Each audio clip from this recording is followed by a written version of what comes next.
बिस्मिल्लाहिर्रहमानिर्रहीम। आज का लेक्चर हमारा advanced operations on singly linked lists पर है। लास्ट वीक में हमने देखा था कि डेटा स्ट्रक्चर्स के अंदर लिंक्ड लिस्ट्स क्या चीज़ें होती हैं, और इस लेक्चर में हम लोग उसके अंदर कुछ थोड़े से एडवांस्ड ऑपरेशंस लिस्ट्स के ऊपर परफॉर्म करेंगे। ठीक है, तो आज के लेक्चर की आउटलाइन ये है कि पहले थोड़ा सा कंपैरिजन कर लेंगे एरेज और लिंक लिस्ट्स का। उसके बाद जो ऑपरेशन सपोर्टेड हैं सिंगली लिंक लिस्ट्स के ऊपर उनको डिस्कस कर लेंगे। मिसाल के तौर पे inserting nodes in the list, deleting nodes from the list, searching for a record in the list.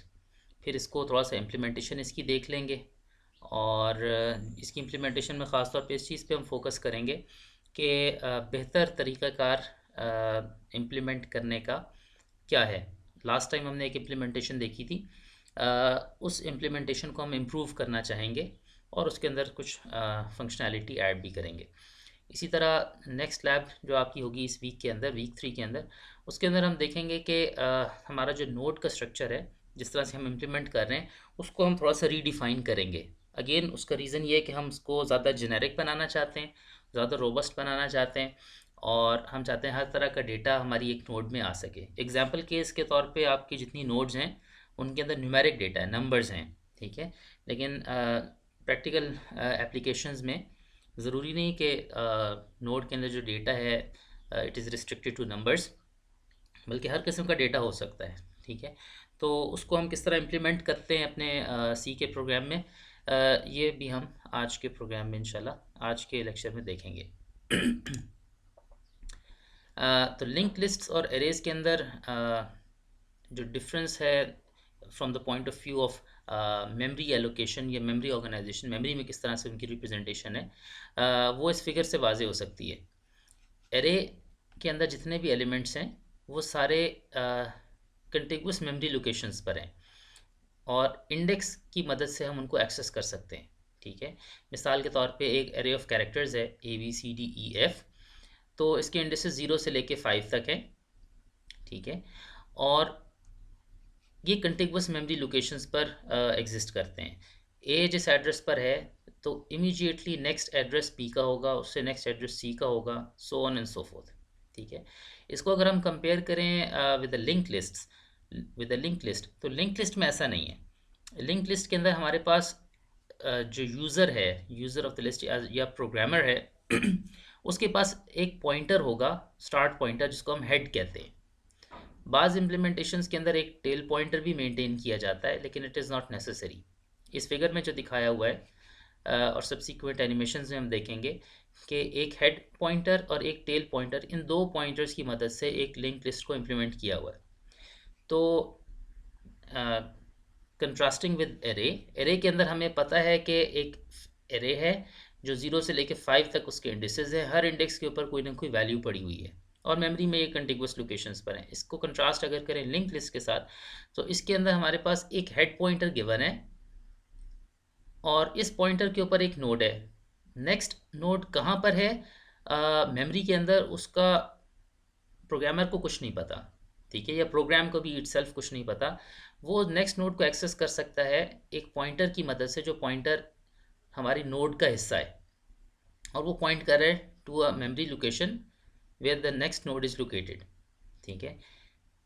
तो इसी तरह से हर नोड अगली नोड को पॉइंट कर रही है, और आखिरी जो नोड होगी उसका जो नेक्स्ट पॉइंटर है वो किसी चीज़ को पॉइंट नहीं कर रहा, हम उसको एक्सप्लिसिटली नल वैल्यू असाइन कर देते हैं जब इम्प्लीमेंट करते हैं, ठीक है। तो इस तरह की रिप्रेजेंटेशन से हमारे पास कुछ की डिफरेंसेस हमें पता चलते हैं, उनको ज़रा सा देख लेते हैं। एक टेबुलर फॉर्म में लिस्ट किया है। पहली बात तो ये कि एरेज और लिंक लिस्ट दोनों लीनियर कलेक्शन ऑफ डेटा है। लीनियर कलेक्शन ऑफ डेटा का क्या मतलब है कि सारा डेटा, जितने डेटा एलिमेंट्स हैं वो एक के बाद एक एग्जिस्ट करते हैं, उनके दरमियान एक सीरियलाइज्ड किस्म के लिंक्स एग्जिस्ट करते हैं, ठीक है। उनकी एक्सेस जो है वो लीनियरली है। इसको हम बाद में कंपेयर करेंगे लेट्स से ट्रीज़ और ग्राफ्स के साथ, जिसके अंदर कोई लीनियरिटी एग्जिस्ट नहीं करती है, लीनियरली ऑर्गेनाइज्ड नहीं है। लिंक्ड लिस्ट और एरेज दोनों लीनियरली ऑर्गेनाइज्ड है, इसी इनको कहा लीनियर कलेक्शन ऑफ डेटा। अच्छा, एरेज के अंदर data is stored in contiguous memory locations, हम देख चुके हैं, और लिंक लिस्ट के अंदर data is not stored in contiguous locations. जब भी कोई नई नोड ऐड करनी होती है तो जो करंट अवेलेबल स्पेस होती है जिस भी मेमोरी लोकेशन पर हो, वहाँ पर एक नई नोड क्रिएट हो जाती है और हमारा जो लास्ट नोड है उसका नेक्स्ट पॉइंटर उसको असाइन करके हम उस लिस्ट को एक्सटेंड कर लेते हैं। ठीक है, तो इट इज़ नॉट नेसेसरी के कंटिगुअस लोकेशंस हों। ठीक है, तो लिंक लिस्ट का एक डिफरेंस एरे के साथ ये है। ठीक है, random access of data is allowed in arrays. ठीक है, रैंडम एक्सेस से क्या मुराद है? रैंडम एक्सेस से मुराद ये है कि हमारे पास एरे है, हमें पता है कि उसके अंदर 6 एलिमेंट्स हैं फॉर एग्जांपल, तो किसी भी एलिमेंट को हम डायरेक्टली एक्सेस कर सकते हैं। ठीक है, एक किसी भी एलिमेंट को एक्सेस करने के लिए हमें उसके प्रीवियस एलिमेंट्स को जानने की कोई ज़रूरत नहीं है।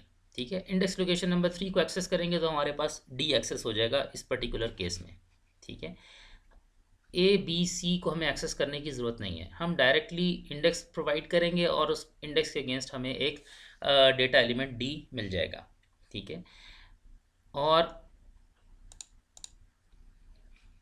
लिंक लिस्ट के अंदर सीक्वेंशियल एक्सेस है। सीक्वेंशियल एक्सेस का क्या मतलब है? सीक्वेंशियल एक्सेस का मतलब ये है कि let's say same element D तक अगर हम पहुंचना चाहते हैं तो हमारे पास डायरेक्टली डी को एक्सेस करने का कोई तरीका नहीं, कोई इसका इंडेक्स नहीं है, कोई इसका डायरेक्ट पॉइंटर नहीं है।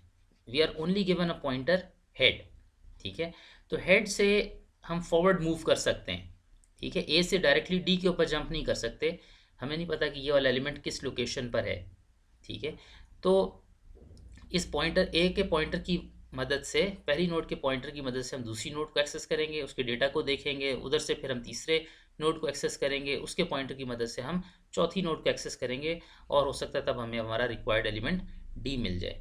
ठीक है, तो ये सीक्वेंशियल एक्सेस कहलाती है, एक सिंगल स्टेप में नहीं हो जाती। एरे के अंदर एक सिंगल स्टेप में हो रही है, जैसे ही आपने इसको इंडेक्स दिया आपको वैल्यू मिल गई। लिंक लिस्ट के अंदर एक सिंगल स्टेप में नहीं हो रही, बल्कि अगर इम्प्लीमेंटेशन पॉइंट ऑफ व्यू से देखें तो इसके अंदर एक लूप लगाना पड़ेगा, एक आइट्रेटिव प्रोसेस इख्तियार करना पड़ेगा कि हम हेड से लेकर डिज़ायर्ड नोड तक पहुंच सकें। There is no way to access any of the nodes directly apart from the start node, या बाज़ केसेस में अगर हमने टेल पॉइंटर भी रखा हुआ है तो लास्ट नोड। इसके अलावा इन बिटवीन जितनी नोड्स हैं उनको एक्सेस करने के लिए हमें एक लूप लगाना पड़ेगा, सिक्वेंशली इनको एक्सेस करना होगा। The size of an array is fixed, और इसके contrastingly link lists have variable sizes. तो ये इम्प्लीमेंटेशन डिपेंडेंट है अगेन। एरेज सी के अंदर फॉर एग्जांपल फिक्स साइज़ की हैं। ठीक है, और इनको रीअलोकेट करना या इनके साइज़ को इंक्रीज़ करने के लिए नए सिरे से मेमोरी एलोकेट करनी पड़ेगी और इन सारे डेटा एलिमेंट्स को उसमें कॉपी करना पड़ेगा। क्या मतलब हुआ इसका? लेट्स से मेरे पास एक एरे है जिसका साइज़ 6 है, जिस तरह यहाँ पे डिपिक्ट किया गया। मेरे पास कुछ और भी डेटा जो मैं ऐड करना चाहता हूँ, एट अ लेटर स्टेज मुझे ख्याल आया कि मुझे तो 10 एलिमेंट्स और ऐड करने हैं।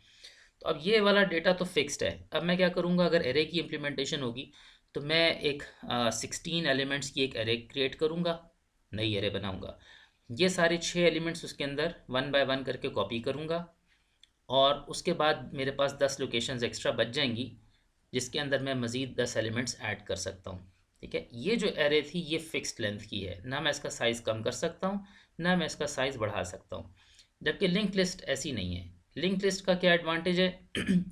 जो जो मेरा डेटा इन यूज़ बढ़ता जा रहा है मैं अपनी लिस्ट का साइज़ बढ़ाता जा रहा हूँ, नई नोड्स उसके अंदर ऐड कर सकता हूँ, और जब मेरे पास कोई डेटा की ज़रूरत ख़त्म हो गई है मैं उसमें से नोड्स को रिमूव कर सकता हूँ और अपने लिंक लिस्ट का साइज़ कम कर सकता हूँ।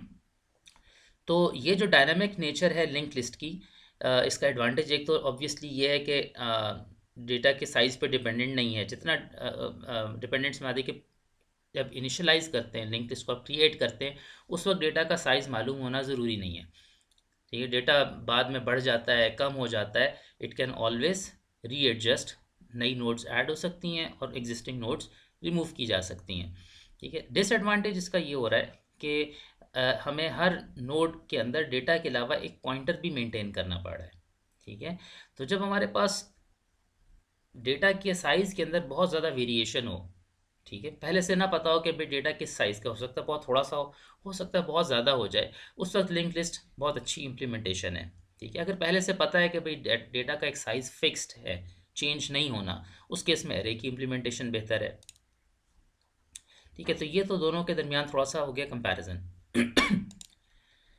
अच्छा, कुछ ऑपरेशंस जो हमने लास्ट टाइम भी देखे थे और उनमें से कुछ मज़ीद। Inserting nodes in the list, हमने लास्ट टाइम देखा था कि inserting node eight the end of a list, ये हमने इसमें स्लाइड में जो थर्ड नंबर पे लिखा हुआ है, ये हमने लास्ट टाइम इम्प्लीमेंटेशन इसकी देखी थी।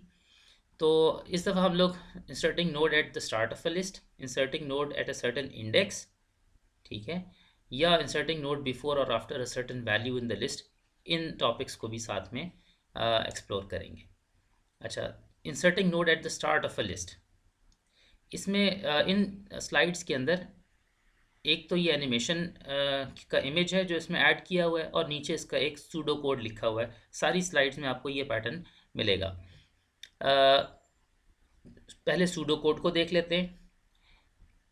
अगर हमने एक node start of the list में ऐड करनी है और start of the list is given to us by a pointer named head, तो हमें क्या करना है कि सबसे पहले तो हमें डेटा चाहिए, एक नई नोड चाहिए जिसके अंदर हम कोई वैल्यू उसको असाइन करें। तो सूडो कोड की पहली लाइन हमें ये कह रही है कि एक नई नोड बनाएं, उसको वैल्यू असाइन करें v, हम इस केस में एनिमेशन में 85, और एक पॉइंटर vtx के नाम से इसको असाइन कर दें।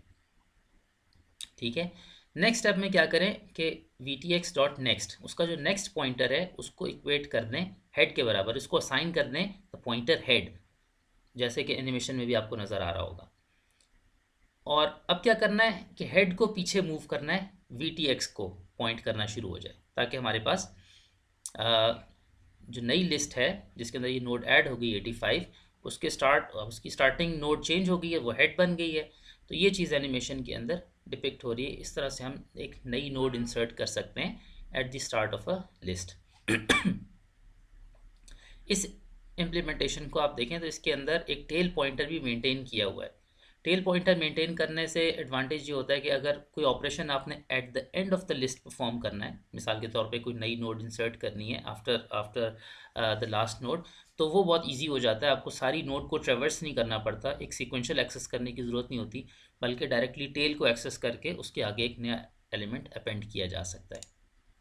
Inserting nodes at an index value in a list, ठीक है। इसके अंदर इंडेक्स वैल्यू से क्या मुराद है कि या हमें इंडेक्स पहले से गिवन है कि इस इंडेक्स के ऊपर एक एलिमेंट ऐड कर दो, इस इंडेक्स पर या इसके अगले इंडेक्स पर, so on and so fourth, या हमें कोई वैल्यू गिवन है कि इस वैल्यू को सर्च करो, जब ये वैल्यू मिल जाए तो उस वैल्यू के आगे फ़ौरन बाद कोई नोड इंसर्ट कर दो। दोनों का प्रोसेस अप्रॉक्सीमेटली सेम है। ये जो सूडो कोड लिखा हुआ है ये इंडेक्स के लिए, ठीक है। हमने कहा कि एक नया पॉइंटर PRE के नाम से बनाओ और उसको हेड को असाइन कर दो, ठीक है। उसके बाद जिस इंडेक्स को हमें जिस इंडेक्स की तलाश है वो I है, ठीक है। जिस इंडेक्स के बाद हमने जिस इंडेक्स पे हमने एलिमेंट ऐड करना है वो इंडेक्स I है। तो एक लूप लगाया, वो क्या कर रहा है कि एक लूप है जो 0 से लेके I-1 तक, रिक्वायर्ड इंडेक्स -1 तक जा रहा है, और इतनी दफ़ा हम अपना जो हमारा पॉइंटर प्री था उसको नेक्स्ट नोड की तरफ पॉइंट करवा रहे हैं, ठीक है। इस एनिमेशन के अंदर जो 3 I की वैल्यू 3 है, I की वैल्यू 3 है यानी हम ये चाहते हैं कि इंडेक्स नंबर 3 के ऊपर एक नई नोड ऐड हो जाए, ठीक है। तो हमने क्या किया, एक और पॉइंटर लिया AFT के नाम से, फॉर आफ्टर, और उसको प्री जहाँ पहुँचा था पॉइंटर इंडेक्स नंबर 3 पर, उसके नेक्स्ट पर पॉइंट करा दिया, ठीक है। यानी प्री जो था वो I-1 पर था, वो 2 पर था, और AFT आफ्ट जो है वो 4 पर हो गया, ठीक है। वो इंडेक्स लोकेशन नंबर 4 पर हो गया। तो एक पॉइंटर 2 पर आ गया, एक पॉइंटर 4 पर आ गया, और I-3 था इस केस में, ठीक है। फिर हमने एक नई नोड बना ली, उसको कोई वैल्यू असाइन की 14 जैसे इस केस में, और एक पॉइंटर VTX उसको असाइन कर दिया। उसके बाद हमने क्या कहा कि VTX का जो नेक्स्ट पॉइंटर है वो AFT को पॉइंट करना शुरू हो जाए, यानी इंडेक्स लोकेशन नंबर 4 जो थी ओरिजिनली उसको पॉइंट करने लगे, और जो प्री का नेक्स्ट था वो VTX को पॉइंट करना शुरू हो जाए, ठीक है। तो इस तरह क्या होगा कि जो थर्ड इंडेक्स पे एलिमेंट होगा वो नई नोड हमारी आ जाएगी, और जो पुरानी प्रीवियस इंडेक्स नंबर 3 के ऊपर वैल्यू थी दैट वाज 84, तो वो जंप करके आगे चली जाएगी। ठीक है, वो इंडेक्स नंबर 4 पे चली जाएगी। जैसा कि इस एनिमेशन में आप देख सकते हैं, वो उसका इंडेक्स 4 हो जाएगा, और वी टी एक्स जो नया हमने नोड इंसर्ट की है वो हमारे पास इंडेक्स नंबर 3 पर आ जाएगी। अगर इस सूडो कोड को हम थोड़ा सा मॉडिफाई करें फॉर वैल्यू, तो किस तरह कर सकते हैं? सेम प्रोसेस है।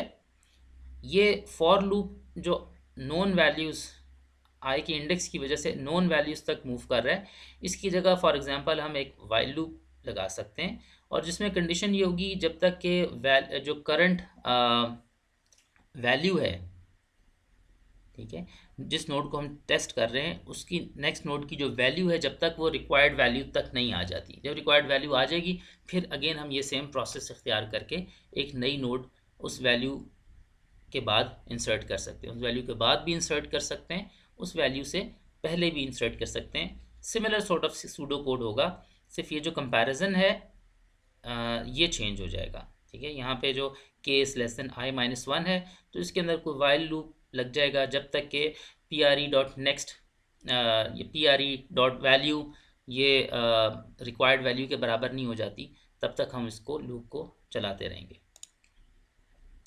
अच्छा जी, inserting nodes at the end of a list, ये मैं आपको कह रहा था कि अगर हमारे पास एक टेल पॉइंटर होगा तो हमारे पास नई नोड इंसर्ट करना at the very and will become trivial, बिल्कुल आसान हो जाएगा। एक जैसे सूडो कोड में नज़र आ रहा है कि एक नई नोड इंसर्ट की, नई नोड क्रिएट की, और उसको वैल्यू वी असाइन की, इस केस में 80, और एक पॉइंटर वी टी एक्स उसको असाइन कर दिया। टेल डॉट नेक्स्ट जो पहले नल था उसको हमने ये वी टी एक्स असाइन कर दिया, ठीक है, और tail is equal to V T X कर दिया। टेल को हमने आगे मूव कर दिया, और इसके अंदर जब हमने ये वी टी एक्स को नई चीज़ असाइन किया, वर्टेक्स असाइन किया, तो इसके अंदर ये बात छुपी हुई है कि वी टी एक्स का जो नेक्स्ट है उसको हम ऑलरेडी नल असाइन कर रहे हैं। ठीक है, तो हो सकता है कि मेरी लिस्ट के अंदर 10,000 एलिमेंट्स हों, अगर मैं टेल पॉइंटर मेंटेन नहीं करता तो जब भी मैं टूवर्ड्स द एंड बिल्कुल लास्ट नोड के बाद कोई एलिमेंट इंसर्ट करना चाहता हूँ तो मुझे हेड से लेकर लास्ट नोड तक ट्रेवर्स करना पड़ेगा, एक लूप लगाना पड़ेगा जो आखिर तक ट्रेवर्स करके जाए, और बिल्कुल एंड पे पहुँच के 10,000 एलिमेंट्स फॉर एग्जांपल एक्सेस करने के बाद फिर मैं एक नई नोड इंसर्ट कर सकता हूँ। इसके मुकाबले में अगर मैंने एक टेल पॉइंटर रखा होगा तो वो एक सिंगल समझ लो स्टेप में, सिंगल स्टेप के अंदर एक नई नोड बनाई और पॉइंटर को मैंने आगे चेंज कर दिया, दैट इज़ ऑल। मुझे 10,000 एलिमेंट्स को सीक्वेंशियली एक्सेस करने की ज़रूरत नहीं रहेगी। तो लास्ट टाइम हमने जो किया था inserting node eight the end of a list, जिस तरह इंप्लीमेंट किया था उसके अंदर हमारे पास टेल पॉइंटर नहीं था। तो टेल पॉइंटर जब हमारे पास डेटा ज़्यादा हो तो उसको बहुत ज़्यादा फैसिलिटेट कर देता है इंसर्शन एट एंड को। जिस तरह से इंसर्ट करते हैं हम एलिमेंट्स, इसी तरह हम एलिमेंट्स को डिलीट भी कर सकते हैं फ्रॉम अ लिस्ट। ठीक है, तो हम देखेंगे कि अगर हमने पहले पहले एलिमेंट को डिलीट करना हो, लास्ट नोड को डिलीट करना हो, या सर्टेन इंडेक्स के ऊपर कोई नोड है उसको डिलीट करना हो, या किसी सर्टेन वैल्यू की नोड है उसको डिलीट करना हो, तो उसका क्या प्रोसेस है, ये सारे सूडो कोड्स अभी हम देख रहे हैं, उसके बाद हम इम्प्लीमेंटेशन की तरफ मूव करेंगे। Deleting the first node of a list, first node को डिलीट करना बहुत आसान है। ठीक है, इफ एम्प्टी डू नथिंग। ठीक है, अगर आपके पास लिस्ट एम्प्टी है तो we don't have to do anything. एक पॉइंटर टेम्परेरी लिया और उसको हेड को असाइन कर दिया।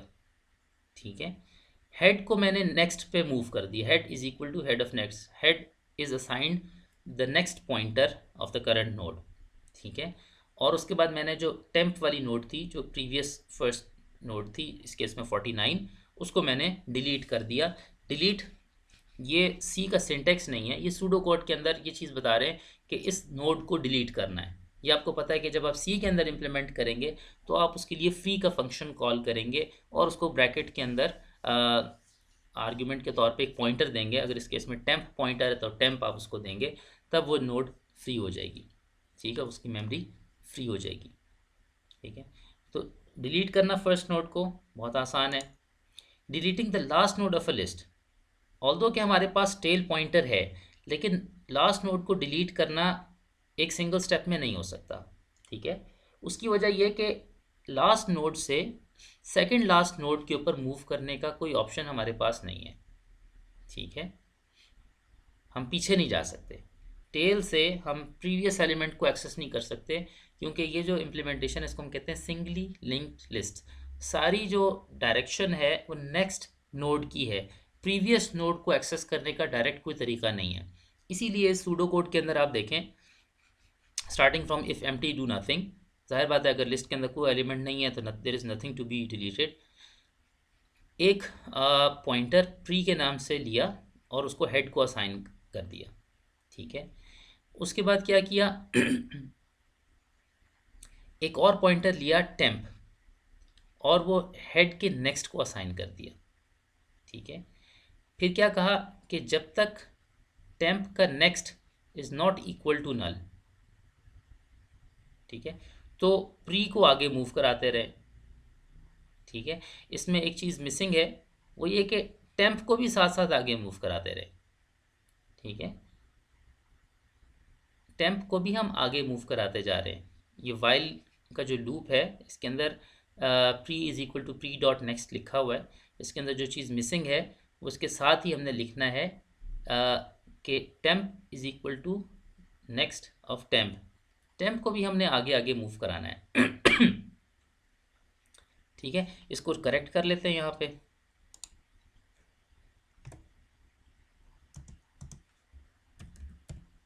Temp is equal to temp dot next.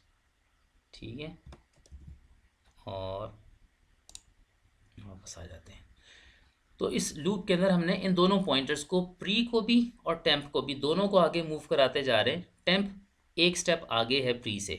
ठीक है, और इसको मूव कराते कराते हम इसको ले गए जब तक कि temp of next is not equal to null, हम ये भी कह सकते थे, या फिर हम ये भी कह सकते थे कि temp is not equal to tail, जब तक टेम्प टेल तक नहीं पहुंच जाता। अगर हमने एक टेल पॉइंटर मेंटेन किया तब तक हम इस लूप को चलाएंगे। ठीक है, और उसके बाद चूंकि जो प्री जो है ये सेकंड लास्ट नोड को पॉइंट कर रहा है, तो इसने अब लास्ट नोड बन जाना है, तो इसके नेक्स्ट को हम नल कर देंगे, और टेम्प जो लास्ट नोड को पॉइंट करना शुरू हो गया था उसको हम डिलीट कर देंगे। ठीक है, यानी इसको फ्री कर देंगे। और tail is equal to pre, तो टेल जो है वो वहाँ से हट के जो प्री अब नई लास्ट नोड है उसको पॉइंट करना शुरू हो जाएगी। तो इस तरह से हम लोग सीक्वेंशियल एक्सेस करके लास्ट नोड को डिलीट कर सकते हैं। डिलीटिंग के अंदर, डिलीटिंग द लास्ट नोड, इसमें टेल पॉइंटर रखने का ऐसा हमें कोई ख़ास फ़ायदा नहीं है। ठीक है, वो सिर्फ इंसर्शन में हमें फ़ायदा दे रहा था, डिलीशन में हमें कोई फ़ायदा नहीं दे रहा, क्योंकि जो लिंक्स हैं वो यूनी डायरेक्शनल हैं, एक ही डायरेक्शन में। आगे चल के हम लोग डबली लिंक लिस्ट देखेंगे जिसके अंदर ये जो लिंक्स हैं ये टू वे एग्जिस्ट करते हैं। आप एक नोड की नेक्स्ट नोड भी एक्सेस कर सकते हैं, प्रीवियस नोड भी एक्सेस कर सकते हैं। उसके अंदर हमें पॉइंटर, टेल पॉइंटर रखने का फ़ायदा होगा डिलीशन के वक्त, वरना हमें डिलीशन में इसका कोई ख़ास एडवांटेज नहीं मिल रहा। अच्छा जी, deleting node with index value in the list. हम चाहते हैं कि एक सर्टन इंडेक्स के ऊपर जो वैल्यू पड़ी है उसको डिलीट कर दें, या एक सर्टन वैल्यू वाली नोड लेकर उसको हम डिलीट कर दें। इसका सूडो कोड देख लेते हैं। अगर तो लिस्ट एम्प्टी है तो कुछ नहीं करना। ठीक है, एक हमने पॉइंटर लिया प्री के नाम से और उसको बराबर कर दिया हेड के, वो भी हेड को पॉइंट करना शुरू हो गया।